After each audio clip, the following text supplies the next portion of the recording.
Bonjour, dans cette vidéo, nous allons voir comment justifier l'allure de la courbe obtenue lors d'un titrage par conductimétrie. Donc ici, on a un titrage d'une solution S2. Cette solution S2 contient des ions magnésium et chlorure, par une solution titrante qui contient des ions Ag+, et NO3-. On a une équation de réaction de titrage qui est la suivante. Les ions Ag+ réagissent avec les ions Cl- pour former un précipité AgCl. Et l'objectif donc c'est de justifier que la conductivité diminue puis augmente. Alors la conductivité est donnée par la relation de Colroche qui est donc la somme des produits des conductivités molaires ioniques par les concentrations des ions. Donc ici j'ai Ag+, NO3-, Mg2+, Cl- qui contribuent à la conductivité. Alors attention, AgCl étant un précipité, un solide, il ne participe pas à la loi de Colroche puisque ça doit être uniquement des espèces ioniques. Alors ici donc on a les ions de la solution titrante et les ions de la solution titrée. Voyons maintenant comment est-ce qu'on peut justifier l'allure de la courbe de titrage. Alors je te propose de faire un tableau avant l'équivalence et après l'équivalence de tous les ions présents.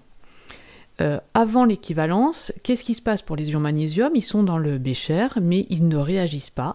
Donc avant l'équivalence, leur concentration est constante, elle n'évolue pas, et après l'équivalence également, puisque ce sont des ions spectateurs. Les ions Cl-, attention, ce sont des ions qui participent à l'équation de titrage. Donc leur concentration au début, avant l'équivalence diminue, puisque c'est un des réactifs de la réaction de titrage, et puis après l'équivalence, ils ont entièrement réagi, donc leur concentration est nulle.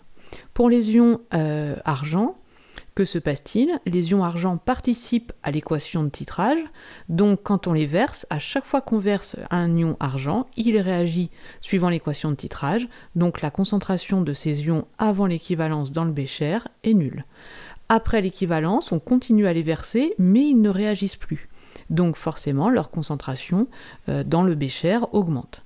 Et puis les ions nitrates NO3-, qui sont des ions spectateurs, qui ne participent pas à l'équation de la réaction, eh bien on va les verser dans le bécher, donc forcément, avant ou après l'équivalence, leur concentration augmente.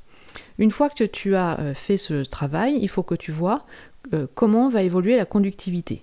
Alors, avant l'équivalence, on voit qu'on a une concentration d'ions qui diminue et une autre qui augmente. Donc, pour savoir quelle est celle qui l'emporte, il faut que tu regardes les conductivités molaires ioniques dans le tableau.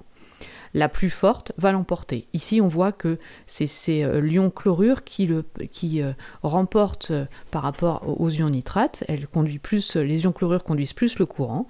Donc forcément, ici, la conductivité globale va diminuer, car lambda Cl- plus grand que lambda NO3-. Et puis, après l'équivalence, on a uniquement des concentrations d'ions qui augmentent, donc forcément, la conductivité augmente.